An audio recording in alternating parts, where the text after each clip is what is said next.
ஓம் தத்புருஷாய வித்மஹே மகாதேவாய தீமஹி தன்னோ ருத்ர பிரசோதயாத். நாம் இந்த பதிவில் வாக்கிய பஞ்சாங்கத்தின்படி பயிற்சியாகும் சனி பகவானால் உங்கள் வாழ்வில் உண்டாகும் நற்பலன்கள் என்ன என்பதனை பற்றியும், கெடுபலன்கள் ஏற்படுமாயின் ராசிக்காரர்கள் செய்ய வேண்டிய பரிகாரம் என்ன, வழிபட வேண்டிய தெய்வம் யார் என்பதனை பற்றியும் விரிவாக காண்போம்.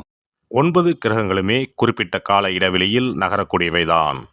ஆனாலும் சில கிரகங்களின் பயிற்சி மட்டுமே பெரும் தாக்கத்தை ஏற்படுத்தக்கூடியது என்பதால் அவை மட்டுமே பிரதானமாக பார்க்கப்படுதுங்க.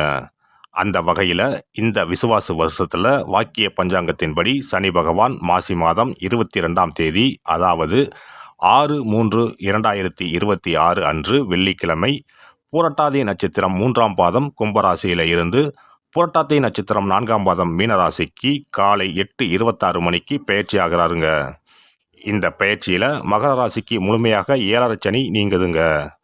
கும்பத்துக்கு பாதச்சனி, அதாவது 7.5 சனியின் கடைசி சுற்று ஆரம்பமாகுதுங்க.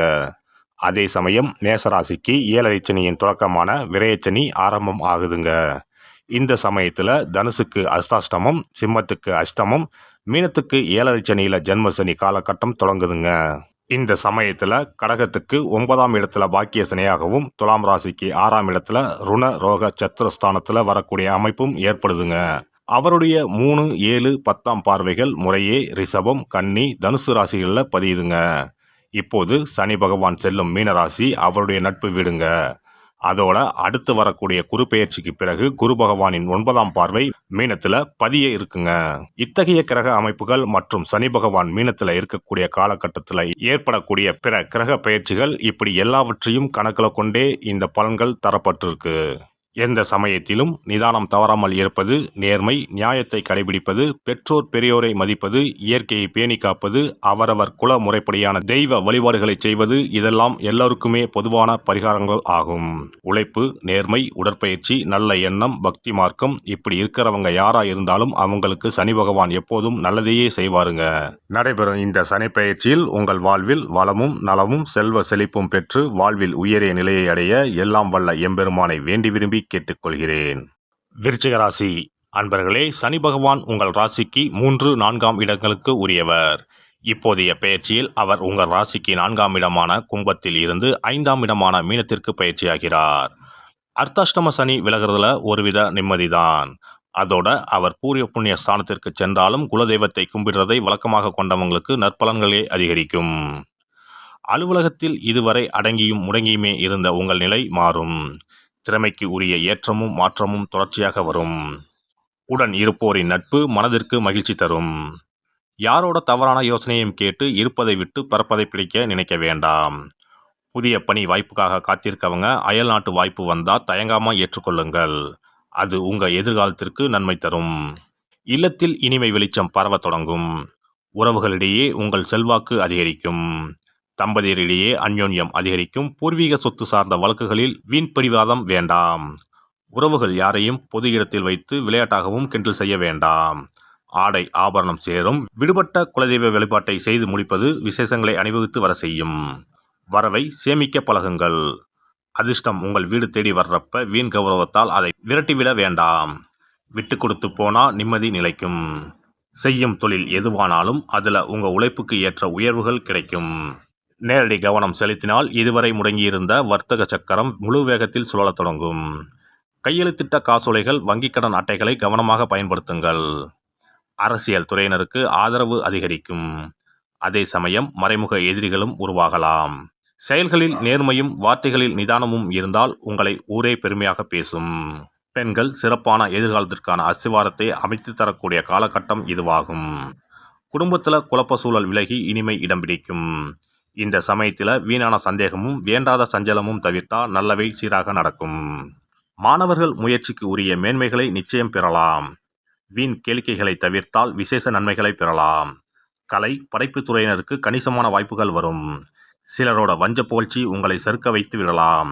எச்சரிக்கையாக இருங்கள். பயணங்களில் வேகம் கூடவே கூடாது. வழிபாதையில் சுகாதாரம் இல்லாத உணவை தவிருங்கள். உடல் நலம் சீராக இருக்க தினமும் கொஞ்ச நேரமாவது உடற்பயிற்சி செய்யணும். பற்கள், எலும்புகள், காது, மூக்கு, தொண்டை உபாதைகள் வரலாம். இந்த சனிப்பெயர்ச்சி காலகட்டத்தில் ஒருமுறை வைத்தீஸ்வரன் கோவில் சென்று முத்துக்குமார சுவாமியை தரிசனம் செய்யுங்கள். செவ்வாய்க்கிழமைகளில் முருகனை கும்பிடுங்கள். உங்கள் வாழ்க்கை உன்னதமாகும். சிறப்பு தொகுப்பு: சனிப்பெயர்ச்சியால் ஏற்படும் பாதிப்புகளை சரி செய்யும் சக்தி மிக்க 10 பரிகாரங்கள். சனி பகவானுக்கு உரிய சனிக்கிழமைகளில் விரதம் இருந்து அவரை வழிபடுவது மகத்தான பரிகாரமாகும். இந்த விரதத்தில் மதியம் ஒருவேளை மட்டும் உணவு உட்கொள்ள வேண்டும். இயலாதவர்கள் பழம் மற்றும் எளிய உணவுகளை ஏற்கலாம். சனிக்கிழமை அன்று காலையும் மாலையும் குளித்து சனி பகவானை தொழ வேண்டும். மாலை நேரத்தில் சூரிய அஸ்தமனம் அடைந்த பிறகு சிவாலயம் சென்று வழிபட வேண்டும். விநாயகரை முறைப்படி வணங்கி ஆலயம் வலம் வந்து மூலவர் அம்பாளை தரிசித்த பிறகு நவகிரகங்களை வலம் வந்து வணங்க வேண்டும். சனீஸ்வரரை வணங்கி சனி காயத்ரி மந்திரத்தை 18 முறை கூறி மனதார வழிபட வேண்டும். பின்னர் நல்லெண்ணெய் ஊற்றி 5 அகல் விளக்குகள் ஏற்றி வைத்து வழிபட வேண்டும். சனீஸ்வரர் தனி சன்னதியில் இருந்தால் அந்த சன்னதியின் முன் நல்லெண்ணெய் தீபங்கள் 5 ஏற்றி வைத்து வழிபடுவது விசேஷம். அருகிலேயே கிழக்கு நோக்கி அமர்ந்து சனீஸ்வரனின் சுப அருள் கிடைக்க வேண்டும், சனிதோஷ பாதிப்புகள் அகல வேண்டும் என்று பிரார்த்தனை செய்து வரலாம். இயன்றவர்கள் அன்றைய தினம் மாற்றுத்திறனாளிகளுக்கு அன்னதானம் வழங்குவது விசேஷம். சங்கடகர சதுர்த்தி தினத்தில் விநாயகருக்கு 8 சிதறு தேங்காய்களை உடைத்து நெய் தீபம் ஏற்றி அர்ச்சனை செய்து வழிபட்டால் சனியின் பாதிப்புகள் குறையும். அதேபோல் வெள்ளிக்கிழமை தோறும் அதிகாலை நீராடி அருகம்புல் மாலை சாற்றி அரசமர பிள்ளையாரை சுற்றி வந்து முறையாக வழிபட்டால் சீரும் சிறப்பும் நாடி வரும். தோஷங்களை எல்லாம் போக்கும் சக்தி பிரதோஷ வழிபாட்டுக்கு நன்மை உண்டு. அதிலும் சனிக்கிழமைகளுடன் இணைந்து வரும் சனி மகா பிரதோஷ நாளில் நந்தியையும் ஈஸ்வரரையும் வணங்கி வருவது சிறப்பான பரிகாரமாகும். அப்போது சுவாமி நந்தி அபிஷேகத்துக்கு பால் வாங்கி கொடுக்கலாம். அது மட்டுமின்றி திருக்கோவில் விளக்கேற்ற எண்ணெய் வாங்கி கொடுப்பதும் சிவாலயங்களில் வில்வத்தலத்தால் அர்ச்சனை செய்து வழிபடுவதும் மிக உன்னதமான பரிகாரங்கள் ஆகும். பொதுவாகவே சனி பகவானின் தானியம் எள். அந்த எள் எண்ணெயில் அவருக்கு விளக்கு ஏற்றி வழிபடுவதால் நன்மைகள் பெருகும். சனிக்கிழமை விரதம் இருந்து எள் எண்ணெய் தேய்த்து ஸ்நானம் செய்து சனி பகவானுக்கு உகந்த எள் எண்ணெய் விளக்கிட்டு எள் சாதம் படைத்து சனிக்கவசம் ஓதி வழிபடுவது சிறந்த பரிகாரமாகும். வெள்ளிக்கிழமை இரவு எள் தானியத்தை கரும்பட்டு துணி அல்லது கருமை நிற காகிதத்தில் வைத்து மடித்து தலையணைக்கு கீழ் வைத்து படுத்து உறங்கவும். மறுநாள் காலையில் எள் எண்ணெய் தேய்த்து குளித்து முதல் நாள் மடித்து வைத்த எள்ளை வடித்த சாதத்தோடு கலந்து நைவேத்தியம் செய்து காக்கைக்கு வழங்க நன்மைகள் ஏற்படும். சனி தோஷங்களை போக்கி நன்மைகளை உண்டாக்கும் கண்கண்ட தெய்வம் ஆஞ்சநேயர். ஆகவே இயன்ற போதெல்லாம் அனுமனுக்கு வடைமாலை சாத்தி துளசி மாலை அணிவித்து வெண்ணெய் அர்ப்பணித்து வழிபட்டு வந்தால் சனிதோஷ பாதிப்புகள் நீங்கும். வீட்டில் நலப்புராணம் படிப்பதாலும் நேரம் கிடைக்கும் போதெல்லாம் ராமநாமத்தை உச்சரிப்பதாலும் பாதிப்புகள் நீங்கி பயனடையலாம். ராமநாம ஜபம், சுந்தரகாண்ட பாராயணம் என குழுவாக இணைந்து கூட்டு பிரார்த்தனை செய்வது மிக அற்புதமான பலன்களை பெற்றுத்தரும். சனிக்கிழமைகளில் சனி பகவானின் அதிபதியான மகாவிஷ்ணுவை வணங்கி விஷ்ணு சகசரநாமம் அல்லது அனுமன் சாலிசா பாராயணம் செய்தால் எண்ணற்ற நன்மைகளை பெறலாம். நல்லெண்ணெய், உளுந்து, இரும்பு சட்டி ஆகியவற்றை ஏழை எளியோருக்கு தானம் செய்யலாம். அதேபோல் சனி ஆதிக்கம் செலுத்தும் பூசம், அனுசம், உத்திரட்டாதி ஆகிய நட்சத்திர நாட்களில் அன்னதானம் செய்வது சிறப்பு.